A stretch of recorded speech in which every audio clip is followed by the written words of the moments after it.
Yo, Sage is tapping in. What's up? How y'all doing? I got a vent. I got a vent tonight. Fucking.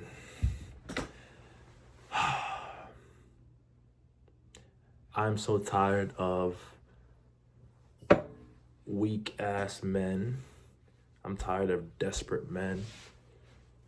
I'm tired of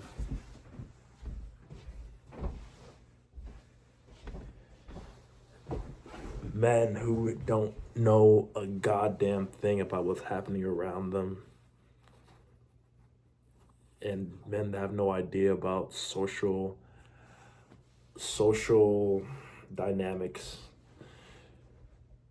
I'm tired of being the only man in the room who knows what games are being played under the surface of any place where there are humans in a group together. I'm really tired of it. Because on one hand, it's like,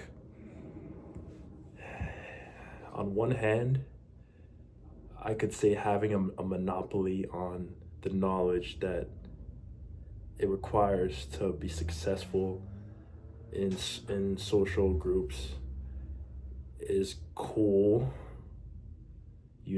but I do find myself more often than not wishing that more men would educate themselves and, just get better. Because today at work was just really annoying. Straight up fucking annoying BS.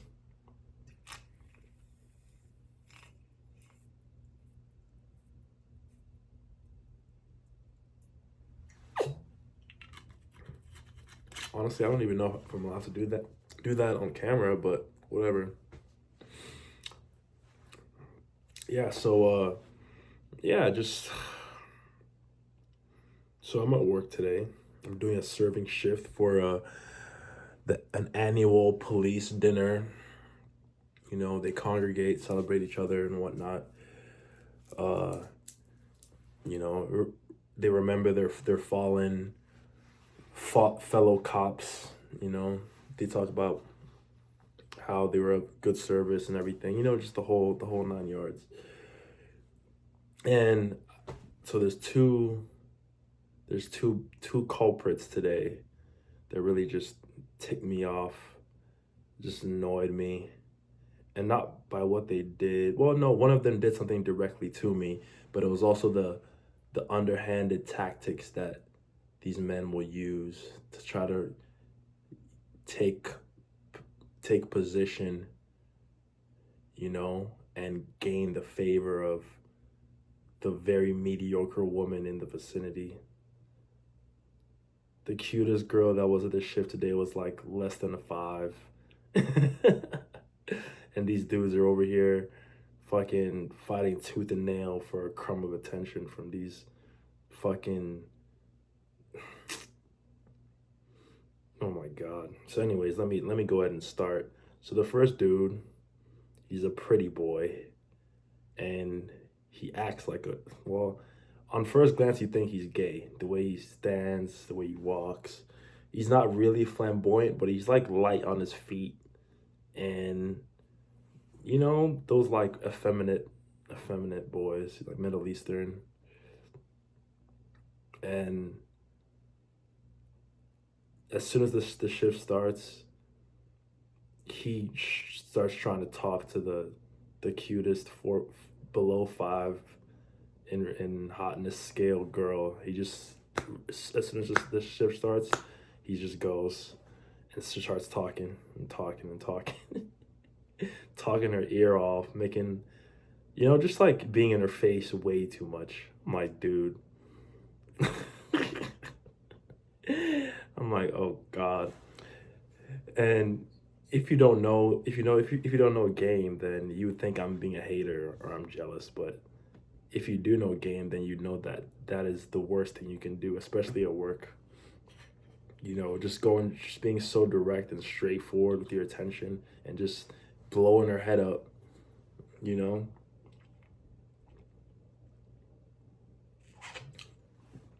trying to crack jokes, laughing in her face, you know, all this crap.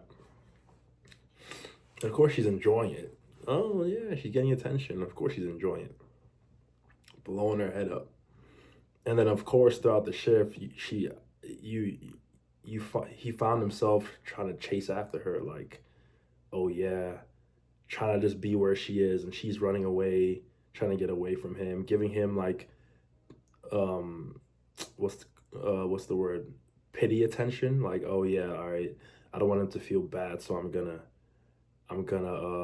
like talk to him, but she's running, trying to get away, like, going to the bathroom, staying in there for some time, you know, and trying to talk to other people, trying to get away from him. I'm like, dude, like, if guys would just know that less is more when it comes to them, they would go so much further. Like, literally, all we have to do is just ignore them. Like, as men, the best thing we can do in order to get women is to have camaraderie with each other and ignore them completely. So then they literally have no way, they have no way of trying to get us unless we give them the power of knowing that we want them. You know what I mean? Like, they would have to come into our frame if we did things the right way. They would have to make themselves interesting enough to come into our group and conversate with us and earn our attention instead of giving it away for free, right? And so, yeah, like, just kept doing that shit. She's running away. And then there was the chef in the back. I had worked with this chef in a previous shift, and I remember him. He was a hater. I remember him very vividly. He was a hater. I remember I walked by and I heard him say something under his breath. He was like, "Who is this princess?" When he was talking about me. He's like, "Who is this princess?" You know, because when I leave the house, I always dress up nice and I look presentable. I dress because I respect myself. And so I remember I had a mental note of him, like, yeah, I gotta watch out for that guy. But then this shift came around, and in the very beginning, he was actually he was decent. You know, he was different. So I was like, maybe something happened. Maybe, I don't know. Maybe I was hoping that maybe I had an influence on him. I was hoping. Maybe I was hoping I was dreaming too big. It's like maybe he learned something from watching me in the last shift and how I moved. Maybe he's trying to change for the better. And maybe he was, but then he let his worst side get the better of him later on in the shift. So later on in the shift, we did it was a 3-course dinner. So is that, yeah, 3-course dinner. We did salad, the main course, roast beef, and then we did desserts. So after we had done the first 2 courses, we were getting the desserts ready in the back, and he needed a server's help to prepare the desserts. So I was helping him, and he'd asked me very nicely to help him too. He's like, I was helping him drizzle um, the chocolate drizzle on the little cakes that they had, you know, and because I had been ignoring all the girls throughout the shift, they were trying their hardest to get me to say a word to them or acknowledge them or something, because I wasn't talking to them. I was just like being like treating them regular, like we're at work, only speaking to them when it's like, okay, we need to exchange information about something that pertains to work, not doing all the other extra stuff like the other guys. So they were trying to vie for my attention, and the other men felt that because they were trying so hard, and they were like, why is this guy getting it and we're not? I'm like, bro, because I'm not trying to talk to them. That's the whole fucking point. And besides, they're way below the caliber of women that I usually go for. But then that the 4.5 girl, she was tuned in. Most girls are tuned in to the underlying bullshit. So she was tuned in, and she was trying to like get me to, like, act like the rest of these fuck head niggas. Yeah, so yeah, so we were drizzling, and she's like, "Oh, do you want to take one side and I'll take this side?" And and she had said some slick shit to me earlier, just like trying to make like a slick joke to me, because I had I was being cordial with her, just like regular shit. Just like she had made a slick joke talking about like, oh, men or so, and I was like, all right, like whatever. And so we're drizzling, right? And as I do the last cake, the last drizzle of the cake, the chef that I thought had changed for the better was like, "Oh, I hope you're I hope you're a better bartender than you are a cake drizzler." That's not what he said. Cake. He didn't say cake drizzler, but I forgot what the term is. But that's pretty much you get the energy I'm trying to say. And he said it in front of the entire kitchen, like putting the pressure, like the pressure on me to like defend myself. And I just like I was like, give me a little smirk, like. Mm. In hindsight, I usually have comebacks ready in situations like this, but because I had my guard down, because I thought he had changed, I didn't completely destroy him like I usually would have. Like usually I would just been like, shut up. I'd have been like, shut up, or I'd have been like, funny, and like giving them nothing. But this time I was just like,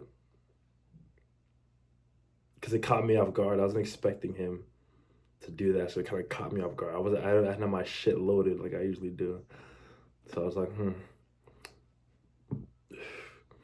And so after that happened, uh, the girl that the 4.5 that was trying to get my attention the whole night because I was trying to give it to her, she saw that as like me being demoted in the social thing. And so she stopped trying because she was like, oh. And then as I'm doing my thing, cleaning up. You can feel the energy change. You feel it. You know, like I wasn't affected by the bullshit, but the optics of it, right? And now, whatever she was doing to me before, she's kind of doing like 25% of it to the chef now. You know what I mean? And so I was like, I peeped. I was like, all right, whatever. And so now the chef has the keys to like almost harass her in a way because now she's given him the green light. And then of course because he's an amateur, he overdid it. He started following her around and just like staring her down in the event and like, you know, like just being like a average horny dude. Like, okay. And then before I left, she tried to like circle back to me because she's seen how fucking stupid he was acting. And I was like, nah, I'm leaving anyways. Mind you, even she wouldn't even she wouldn't even be a blip on the radar compared to the women I usually talk to. And she has all this power right now because of these fuck niggas at work making her feel like she's something special. Yuck.